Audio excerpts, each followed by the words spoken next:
The Tecnam P2006T is a four-place high-wing twin-engine airplane, developed and built by Tecnam in Capua, Italy.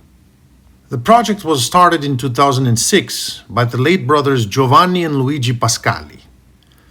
That's where the P2006 name comes from. P for Pascali and 2006 for the year of initial development. The T stands for twin engine. The P2006T has a similar configuration to another Pascali brothers design, the Paternavia P68. But the P68 is a six-seater offered at first in fixed gear configuration and was quite different from the P2006 in terms of weight, engine configuration, and proposed mission. With the P2006T, Tecnam pursued a modern and economical twin-engine light airplane, one that would benefit from the redundancy of a second engine without the extreme expenses normally involved with this type of aircraft.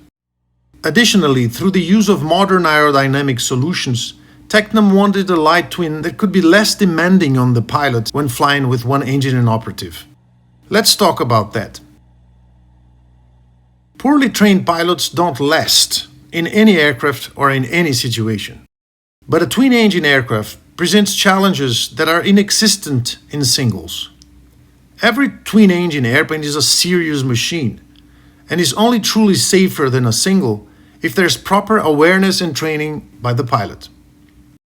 When a twin loses one of its engines, it loses half of its power, but actually less than half of its performance is left, because the engine that remains is commonly not aligned with the airplane's axle, so the airplane will fly sideways. And this asymmetry will have to be counteracted with rudder deflection, resulting in even more drag. Also, in all twins, the failed engine will evidently continue to exist, hanging from the airplane, producing what is called parasite drag, the drag that results from a thing merely being there. The twin-engine airplane pilot has to be aware that when flying in this situation, the airplane will not behave normally. Stall will occur at higher speeds and will be aggravated by the asymmetry. The performance, as we've seen, will be worse than half of normal, and at each power or speed adjustment, control adjustments will be required to balance the airplane.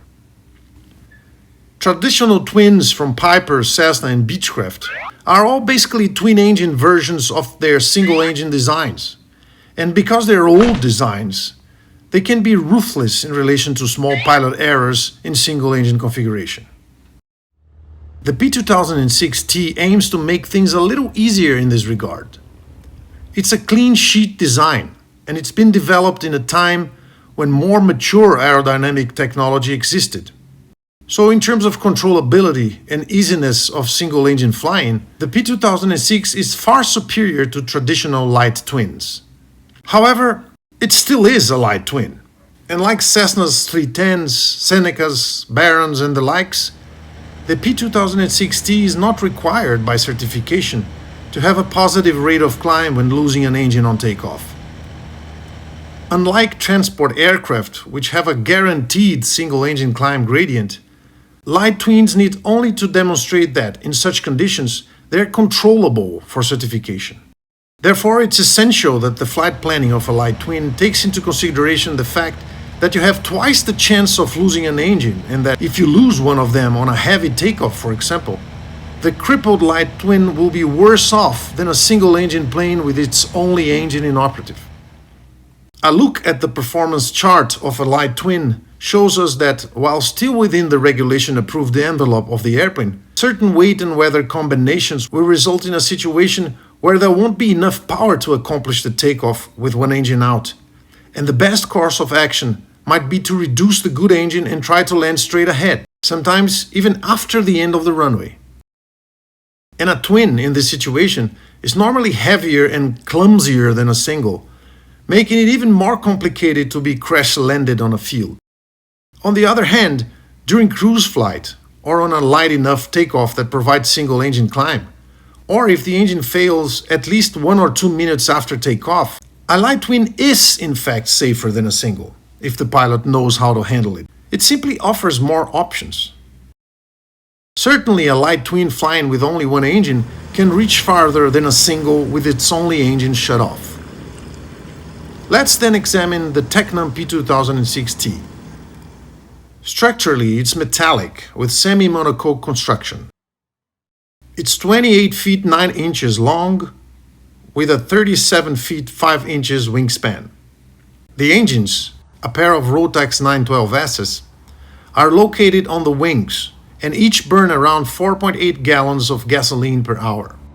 The airplane is certified for night IFR flying. The unit tested was built in 2011 and has been working hard as a training airplane in Brazil. The fuel tanks, one on each wing, hold 26.4 gallons each. Total usable fuel is 51.2 gallons. There's a fuel sump for each tank and also one for each gascolator.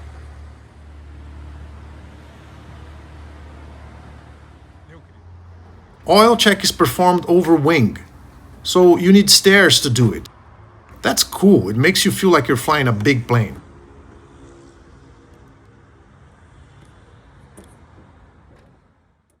The propellers are German, built by MT Propellers. They're feathering constant speed units with hydraulic governors. As is the norm on Tecnams, the P2006T has stabilators. The landing gear is retractable. The airplane has two doors, one forward on the left and one aft on the right. Let's go inside. It's easy to enter the cabin and there's good room for all occupants. There's a hump on the ceiling over the back seats, but it's not a nuisance even for taller people.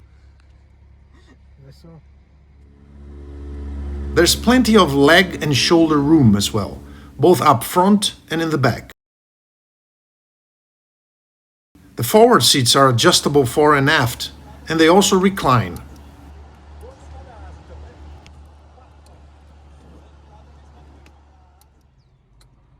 The fuel selectors are located on the overhead panel, and they allowed any tank to feed any engine.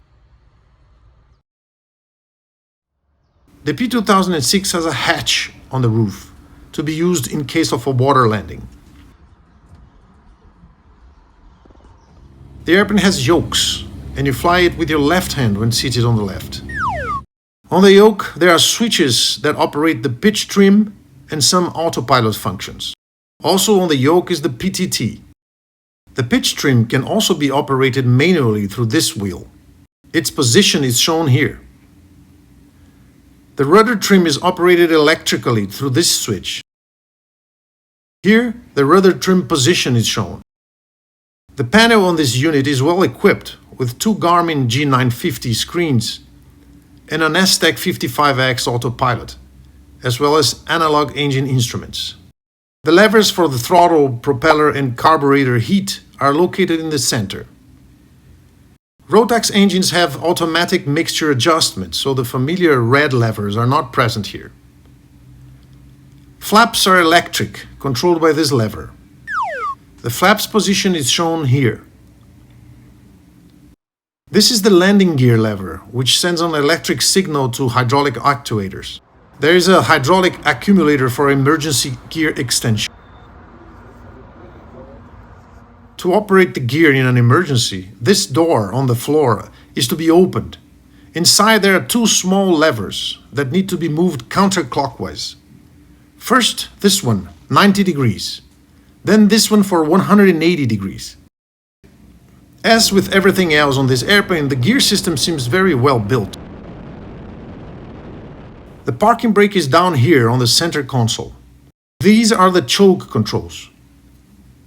These knobs activate the windshield defroster.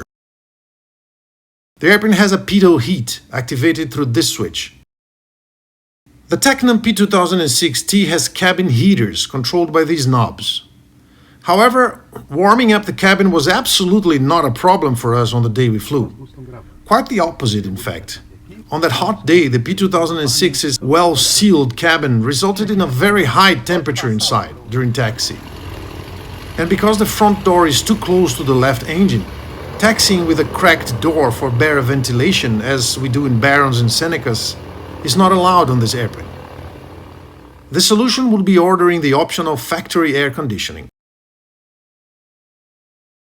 The baggage hold is located behind the back seats. It's properly sized and it has a 176-pound limitation.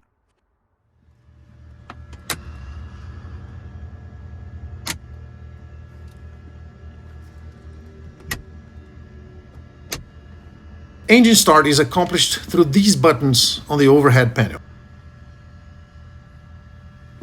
Clear prop!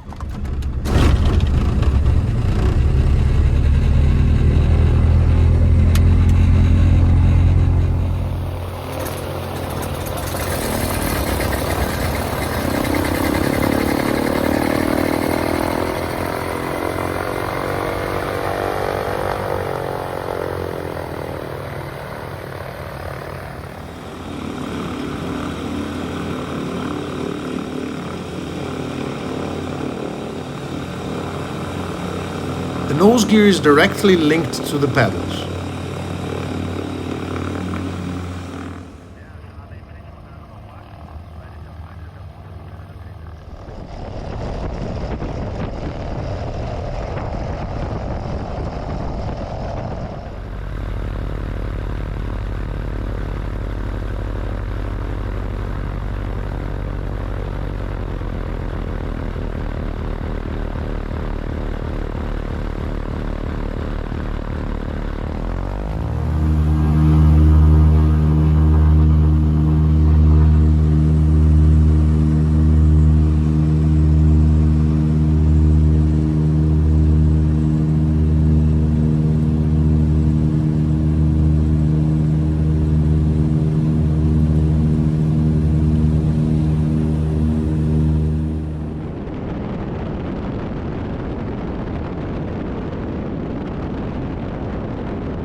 On the day we flew, the temperature was 86 Fahrenheit and the wind was calm.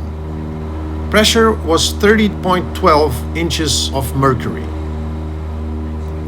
We took off with 22 gallons of fuel and 3 adults on board. The P2006T needed 1,650 feet to get off the ground.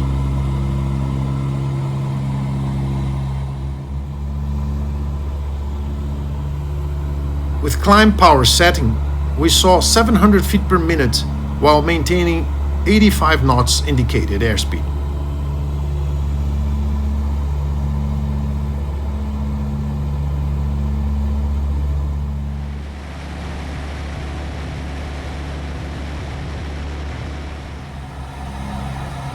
For cruise, we leveled at 4,000 feet and selected 25 inches and 2100 prop RPMs, which are approximately 5,100 engine RPMs.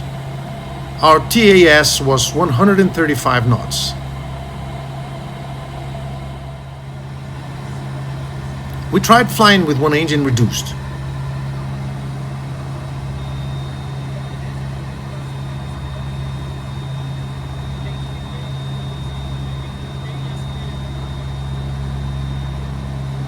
As promised, flying the airplane was as easy as it can be. Even on an uncomfortable situation like this, flying with asymmetric power, the P2006T remained almost elegant. The maximum takeoff weight of the airplane is 2,712 pounds, very similar to a Piper Arrow, and approximately 700 pounds lighter than a Sirius 22, for example. If compared to other light twins, the P2006's max weight is almost 1 ton lighter than a Seneca, and more than 1 ton lighter than a Baron. Being so light is a clear advantage for the P2006T. Of course, it doesn't have a lot of surplus power, therefore maybe it will even climb a little on one engine, but you shouldn't count on that. That's not what it promises, and it's not what you should expect from it. On a real emergency situation, losing an engine at a height of at least 1,000 feet, the Tecnam P2006 should safely bring you back to the runway. No need for impeccable super pilot skills. Respecting the airplane's weight limits, a fuel tank of gas would allow for 4 hours and 30 minute legs with comfortable reserves. That will be 600 nautical miles on a windless atmosphere. And at full tanks, 3 adults and their baggage could be carried. With 4 adults on board, 2-hour 15-minute legs plus reserves would be possible. That will be 270 nautical miles considering 0 winds.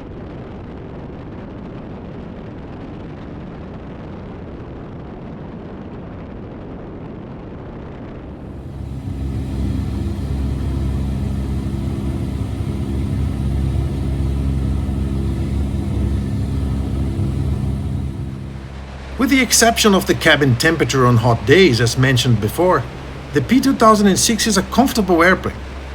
It's roomy, all 4 seats allowed for good seating position, and the airplane is actually quieter inside than expected, given that the engines are located on the occupants' ears.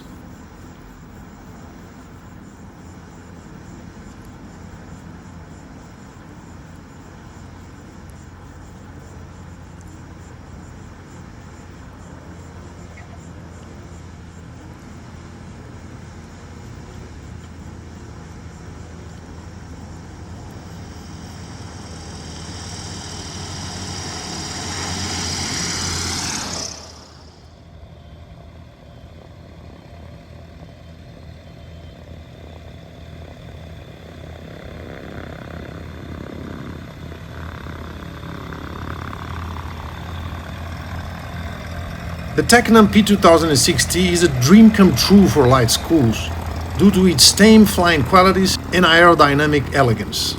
Well, the fact that its 2 engines burn less fuel than one engine of a Seneca, for example, doesn't hurt either. And it's also an interesting product for private individuals. It flies as fast as and burns as little fuel as a Piper Arrow, and goes a little slower while burning a little less than a Cirrus 20, for example. But it's a twin. Picture yourself flying on a dark, moonless night over rough terrain. I would certainly feel a lot safer flying with my family on a little twin like this one than on any single-engine piston-powered airplane, with or without the parachute.